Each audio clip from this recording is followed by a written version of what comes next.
Salam, salam sejahtera dan salam sehat selalu untuk kita semua. Berjumpa kembali dalam renungan firman Tuhan pada pagi hari ini. Harapan dan doa saya kiranya Bapak Ibu Saudara selalu dalam kelimpahan berkat, kasih dan anugerah, serta penyertaan dari Tuhan Yesus Kristus. Bapak Ibu Saudara yang dikasihi oleh Tuhan Yesus Kristus, pada kesempatan pagi hari ini, sebelum kita mendengarkan firman Tuhan, mari kita berdoa terlebih dahulu, memohon pimpinan Tuhan. Kita berdoa. Bapa Sorgawi, di dalam nama Tuhan Yesus, Juru Selamat kami yang hidup, kami mengucap syukur dan terima kasih kepadamu ya Tuhan, untuk kesempatan pagi hari ini. Tuhan boleh karuniakan bagi kami untuk membaca dan merenungkan firman Tuhan. Berkatilah kami semua ya Tuhan, yang mendengarkan firman-Mu pada kesempatan yang berbahagia ini, dan biarlah kami terus dikuatkan, dimampukan oleh Tuhan Yesus untuk bisa melakukan kebenaran firman Tuhan di dalam kehidupan kami. Terima kasih Tuhan berfirman buat kami telah siap mendengarkannya. Dalam nama Tuhan Yesus kami berdoa. Haleluya. Amin. Bapak Ibu Saudara yang dikasihi oleh Tuhan Yesus Kristus, pembacaan firman Tuhan buat kita pada kesempatan ini terambil dari Injil Markus pasal 1 ayat 25. Injil Markus pasal 1 ayat 25, demikian firman Tuhan. Tetapi Yesus menghardiknya, katanya, "Diam, keluarlah daripadanya." Roh jahat itu menggoncang-goncang orang itu, dan sambil menjerit dengan suara nyaring, ia keluar daripadanya. Demikian firman Tuhan buat kita pada kesempatan ini. Dan judul atau tema renungan kita pada saat ini adalah, apakah Anda terikat? Bapak Ibu Saudara yang dikasihi oleh Tuhan Yesus Kristus, dalam teks firman Tuhan yang sudah kita baca, sesungguhnya Yesus sedang mengajar di rumah ibadah, di sinagog. Dan orang-orang yang mendengar pengajaran Yesus pada saat itu, mereka sangat takjub, sangat kagum, ya, sebab Yesus mengajar dengan penuh kuasa. Pengajaran Yesus ini ternyata membuat panas hati dalam tanda petik Bapak Ibu Saudara ya, roh jahat yang menguasai kehidupan seseorang yang ada di tengah-tengah pertemuan, di tengah-tengah perhimpunan jemaat atau orang banyak pada saat itu. Roh jahat itu berteriak-teriak, menggoncang-goncang orang yang dikuasainya. Tetapi Yesus yang ada pada saat itu menghardik roh jahat itu dengan berkata, "Diam, keluarlah daripadanya." Seketika itu juga roh jahat itu meninggalkannya. Bapak Ibu Saudara yang dikasihi oleh Tuhan Yesus Kristus, roh jahat ternyata bisa berada di rumah ibadah.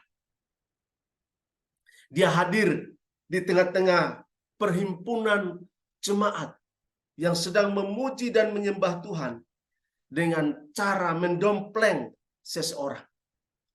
Ia akan memakai orang yang berhasil dikuasainya, dikendalikannya, dikontrolnya, untuk merusak persekutuan, untuk mengacaukan, bahkan membuat persekutuan tidak nyaman.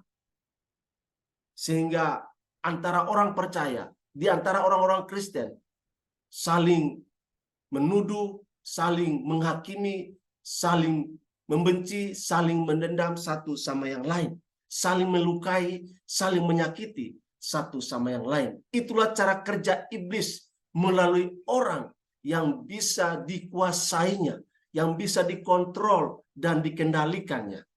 Nah, Bapak Ibu Saudara yang dikasihi oleh Tuhan Yesus Kristus, biasanya orang-orang yang terikat atau orang-orang yang dikuasai oleh roh jahat, setidaknya ada dalam pengaruh roh jahat itu memiliki beberapa ciri atau memiliki beberapa indikator.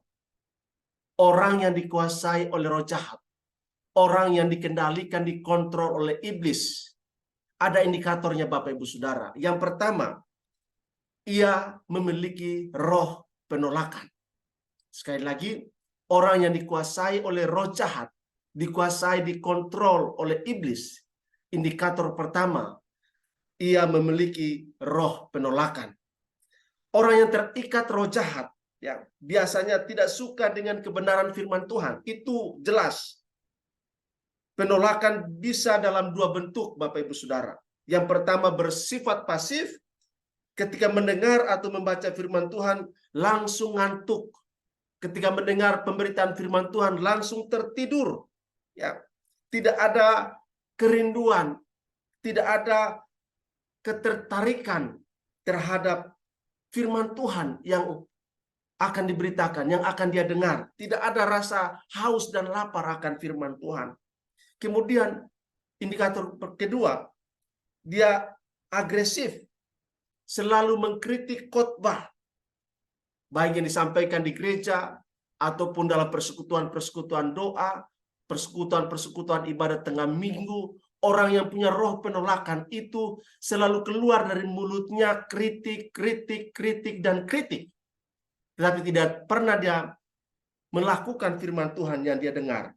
Ya, suka menghakimi, suka merendahkan, suka menggosipkan hamba-hamba Tuhan di belakang. Ya, orang yang terikat biasanya merasa diri lebih dari orang lain, merasa diri lebih rohani dari orang lain, dan dia sombong, angkuh secara rohani, selalu mengukur hidup orang lain berdasarkan standar hidup dirinya. Itulah orang yang memiliki roh penolakan. Kemudian yang kedua, Bapak Ibu Saudara, memiliki roh pemberontakan.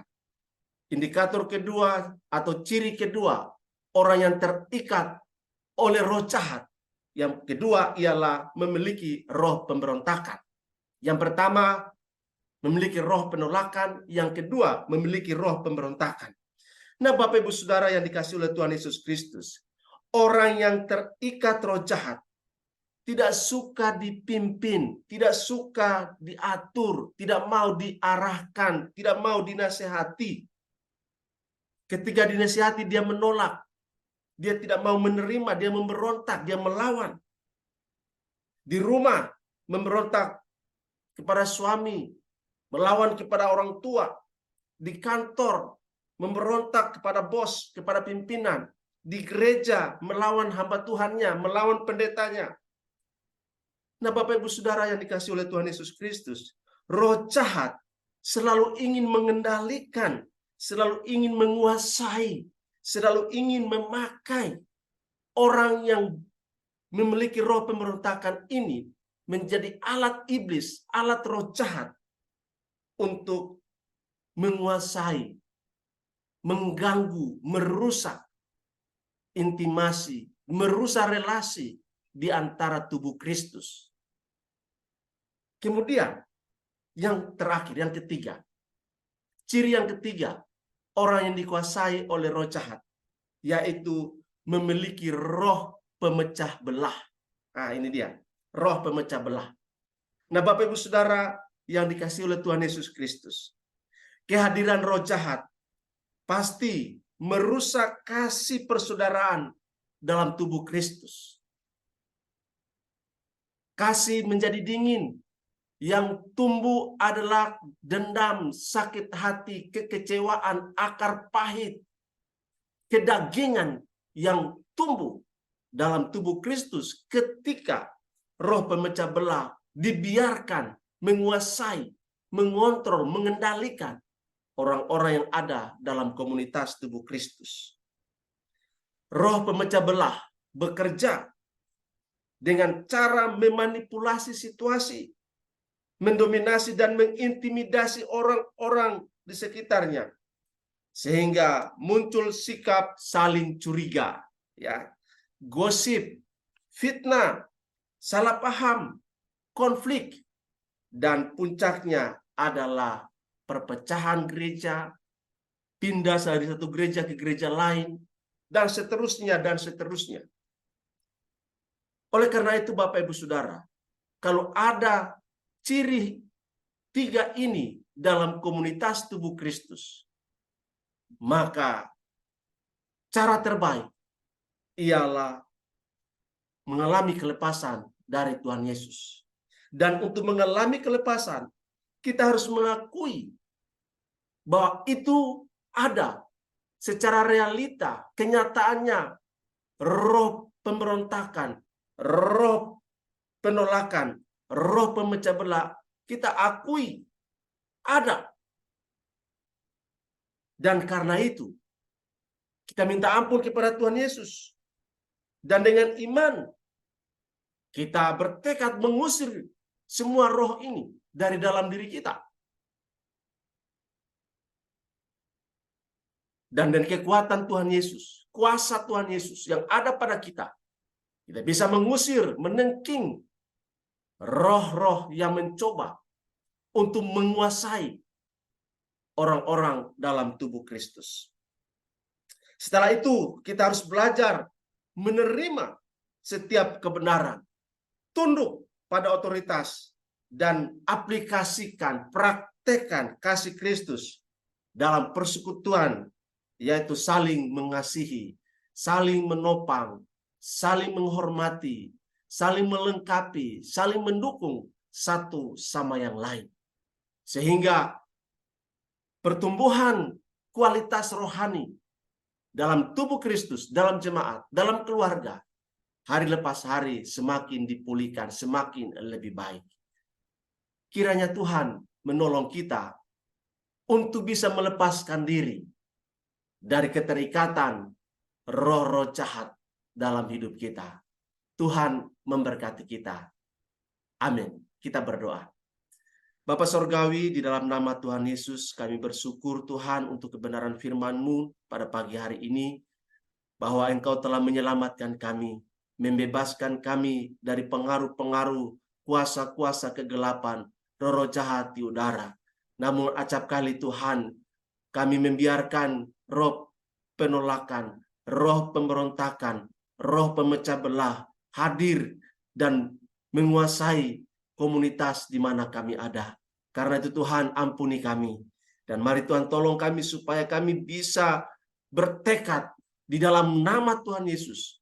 Kami menengking, kami mengusir roh-roh penolakan, roh-roh pemecah belah, roh-roh pemberontakan yang ada dalam tubuh Kristus. Kami usir keluar dalam nama Tuhan Yesus.